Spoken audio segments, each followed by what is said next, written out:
স্বাগত আমার স্নেহের ছাত্রছাত্রীরা। সরকারিভাবে পঞ্চম পর্বের লকডাউন চলছে, তাই 30শে জুন পর্যন্ত বিদ্যালয় বন্ধ থাকবে। আমরা যেভাবে অনলাইন ক্লাসের মাধ্যমে ক্লাস চালিয়ে যাচ্ছি, 30শে জুন পর্যন্ত কিন্তু এইভাবেই অনলাইন ক্লাস চলবে। আজকে আমি চতুর্থ শ্রেণীর ক্লাস নেব। আমাদের পরিবেশ এই বিষয়ের উপরে 66 পাতা থেকে 71 পাতা তোমরা খুলবে। 66 পাতায় দেখো দিন রাত, এই এককের উপরে আজকে আলোচনা করা হবে। দিন রাত আলোচনা করার আগে আমাদের ছায়া সম্পর্কে জানতে হবে। তোমরা ক্লাস 3-তে ছায়া সম্পর্কে কিছুটা ধারণা পেয়েছিলে। আজকে আমি আরো পরিষ্কারভাবে ছায়া কি এটা আমাদের আগে প্রথম ভালো করে জানতে হবে। আচ্ছা, ছায়াটা দেখো, আমার হাতে একটা স্কেচ পেন আছে আর আমি একটা লাইট নিচ্ছি। এখন এটা পরিষ্কার হওয়ার জন্য আমাদের কিন্তু লাইটটা অফ করতে হবে। আলোটা অফ করলাম, তাহলে তোমরা দেখো আমি স্কেচ পেনটা ধরেছি আর তাতে আলো ফেলছি। দেখো তো যে এই স্কেচ পেনটাতে আলো পড়ার সঙ্গে সঙ্গে পেছন দিকে দেখো একটা অন্ধকার অংশ তোমরা দেখতে পাচ্ছ তো? এই যে দেখো বোর্ডেতে পড়েছে। এই স্কেচ পেনটার পেছন দিকে, ঠিক পেছন দিকে দেখো একটা অন্ধকার জায়গা দেখতে পাচ্ছ। এই অন্ধকার জায়গাটাই হচ্ছে এই স্কেচ পেনটার ছায়া। তাহলে ছায়াটা কি? কোনো বস্তুতে বা কোনো পদার্থে বা কোনো জিনিসে যদি আলো পড়ে, তাহলে আলোর বিপরীতে উল্টো দিকে একটা অন্ধকার অংশ আমরা দেখতে পাই, সেটাই হচ্ছে ছায়া। তাহলে কি বুঝছো? যে দেখো, এই যে দেখো ছায়াটা, আলোটা যত আমি চেঞ্জ করছি, দেখো ছায়ার দৈর্ঘ্যটাও কিন্তু কমছে। তোমরা ভালো করে লক্ষ্য করো, দেখো ছায়াটা কমছে আবার বাড়ছে, কমছে বাড়ছে। এই ছায়া আমরা দিনের বেলাতে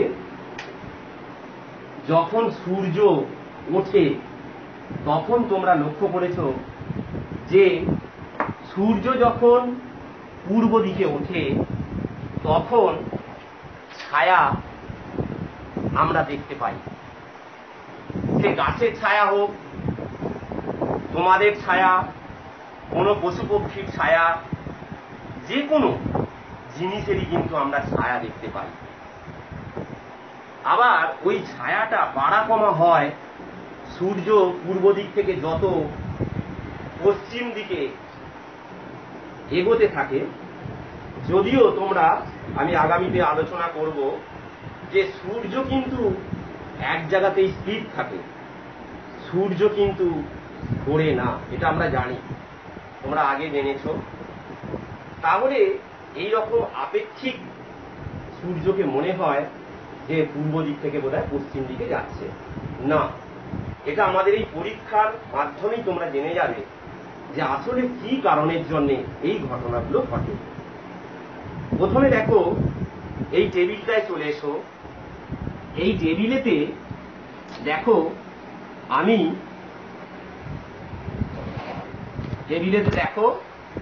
একটা পেনদানি রেখেছি। এবার এই পেনদানিটা পেন এবং পেন্সিল আছে আর আমি একটা লাইট নিচ্ছি। যদি এইটাকে আমি পূর্ব দিক ভাবি, এই টেবিলটাকে, আর এই দিকটাকে যদি পশ্চিম দিক ভাবি, তাহলে তোমরা লক্ষ্য করো আলোটা আবার অফ করতে হবে। তাহলে দেখো পেছন দিকে ছায়া পড়ছে, এই যে দেখতে পাচ্ছ ছায়াটা পড়ছে। এইবার আমি যদি টেবিলটাকে আস্তে আস্তে এগিয়ে নিয়ে যাই পশ্চিম থেকে পূর্ব দিকে, দেখো কি ঘটনাটা ঘটছে। টেবিলটার দিকে এবং ছায়াটার দিকে তোমরা লক্ষ্য করো, দেখো তো দেখো তো কি পরিবর্তন লক্ষ্য করছে। যখন ঠিক পূর্ব দিকে ছিল তখন কি অবস্থায় তোমরা ছায়াটাকে দেখেছো।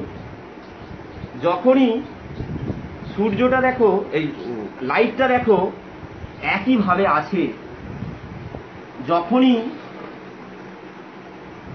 দেখো ছায়ার তোমরা লক্ষ্য করছো ছায়াটা ক্রমশ কিন্তু ছোট হচ্ছে। আবার একবার দেখো যখন আমি আনছি তখন দেখো ছায়ার পরিবর্তন ঘটে যাচ্ছে, লাইটটা কিন্তু একইভাবে আছে। আবার একবার দেখাচ্ছি, দেখো আমি লাইটটা একইভাবে ধরে থাকবো, তোমরা লক্ষ্য করো এইভাবে যদি ধরি, দেখো এই যে ছায়াটা, এইদিকে ছায়াটা। এবার আমি পশ্চিম থেকে পূর্ব দিকে নিয়ে যাচ্ছি, দেখো কি হচ্ছে, ছায়াটা ক্রমশ ছোট হচ্ছে, ছোট হচ্ছে, ছোট হতে হতে ছায়াটা ওই পেনদানির সঙ্গে যেন মিশে যাচ্ছে। আবার যখন এই দিক থেকে ফেলছি, দেখো ছায়াটা দেখো তার উল্টো দিকে পড়ছে। যখন লাইটটা পূর্ব দিক থেকে ফেলা হচ্ছিল তখন পশ্চিম দিকে তার ছায়া পড়ছিল। পশ্চিম দিক থেকে যখন ফেলছিলাম তখন দেখো ছায়াটা পূর্ব দিকে পড়ছিল। আর যখনই তার ঠিক মাথায় এলো তখনই লক্ষ্য করো ছায়াটা যেন তার সঙ্গে মিশে যাচ্ছে। তাহলে তোমরা এই জিনিসটা লক্ষ্য করলে। এখানে তোমাদের বইয়েতেও দেখো ৬৬ পাতায় যে ছবিটা আছে সেই ছবিটা লক্ষ্য করলেই বুঝতে পারবে। দেখো এটা পূর্ব দিক, পশ্চিম দিক, সূর্য দেখো আছে, একটা মেয়ে দাঁড়িয়ে আছে। যখন দেখো সূর্য, মেয়েটা এই দিকে যখন ছিল তখন সূর্য পশ্চিম দিকে, যখন মেয়েটা এই দিকে পশ্চিম দিকে দাঁড়িয়ে আছে, পূর্ব দিক থেকে দেখো ছায়াটা তার উল্টো দিকে পড়েছে পশ্চিম দিকে। এইভাবে দেখো মেয়েটা ক্রমশ স্থান পরিবর্তন করছে, করে করে আসছে। এখানে দেখো, এখানে, এখানে, এখানে, তখন দেখো ছায়ার দৈর্ঘ্য কিন্তু পরিবর্তন হচ্ছে, আবার বাড়ছে। যখন সূর্য ঠিক মাথার উপরে, দেখো ছায়াটা সব থেকে কম, ছায়া সব থেকে ছোট, ছায়ার দৈর্ঘ্যটা। তাহলে এটা একটা ঘটনা তোমরা লক্ষ্য করলে। এটা কেন হচ্ছে এটা আমাদেরকে জানতে হবে। না, আমাদেরকে জানতে হবে যে পৃথিবী ঘুরছে সূর্যের চারপাশে, সূর্য কিন্তু এক জায়গাতেই স্থির আছে। তাহলে আমরা কেন বলি যে সূর্য পূর্ব দিক থেকে পশ্চিম দিকে যাচ্ছে? আসলে তা না, পৃথিবী পশ্চিম থেকে পূর্ব দিকে ঘুরছে বলেই, মনে রেখো, পৃথিবী পশ্চিম থেকে পূর্ব দিকে ঘুরছে বলেই এইটা মনে হয় যে বোধ হয় সূর্য পূর্ব দিক থেকে পশ্চিম দিকে যাচ্ছে। তাহলে আমরা যদি লাইটটা আমি যখন ফেলেছিলাম, লাইটটাকে সূর্য যদি ভাবি আর টেবিলটাকে যদি পৃথিবী ভাবি, সেই পৃথিবীর ওপরে মনে করো এই পেনদানিটা ছিল, তাহলে পেনদানিটা পৃথিবীর ওপরে আছে। যদি আমরা নিজেকে পেনদানির মতো ভাবি তাহলে পৃথিবীর ওপরে আমরা দাঁড়িয়ে আছি, সূর্য এক জায়গাতে স্থির আছে। যখনই আমি টেবিলটা সরাচ্ছিলাম তখনই ছায়ার পরিবর্তন হচ্ছিল, অর্থাৎ পৃথিবী ঘুরছিল। পৃথিবী ঘুরে বলেই কিন্তু এই ঘটনাগুলো ঘটে। এবারে আমরা আরেকটা ঘটনার কথা বলি, যে পৃথিবী, এইবারে আমরা একটা অন্য পরীক্ষার দিকে যাচ্ছি। এই যে ছায়ার পরিবর্তনটা, তাহলে তোমাদেরকে মনে রাখতে হবে, সূর্য যখন পূর্ব দিকে থাকে তখন ছায়ার দৈর্ঘ্য পশ্চিম দিকে পড়ে, ছায়া পশ্চিম দিকে পড়ে, ছায়ার দৈর্ঘ্য বড় হয়। যত সূর্য আমাদের মাথার দিকে আসে ঠিক দুপুর 12টায় ছায়ার দৈর্ঘ্য সব থেকে ছোট হয়। আবার পশ্চিম দিকে যখন যায় তখন লক্ষ্য করবে ছায়াটা কিন্তু পূর্ব দিকে পড়ে, তখন ছায়াটা ক্রমশ বাড়তে থাকে, বাড়তে বাড়তে বড় হয়। তাহলে পূর্ব দিকে যখন, তখন ছায়ার দৈর্ঘ্য বড় হতে হতে হতে ছোট হচ্ছে, ছোট হতে হতে ঠিক 12টার সময় আমাদের মাথার উপরে আসে, তখন ছায়ার দৈর্ঘ্য সব থেকে ছোট হয়। আবার 12টার পর থেকে, দুপুর 12টার পর থেকে যখন অস্ত যাচ্ছে সূর্য পশ্চিম দিকে, তখন পূর্ব দিকে ছায়া পড়ে, তখন ছায়া দৈর্ঘ্য আবার বাড়তে থাকে। এই ঘটনার পরম্পরাগুলো তোমরা লক্ষ্য করলে এবং মনে রেখো।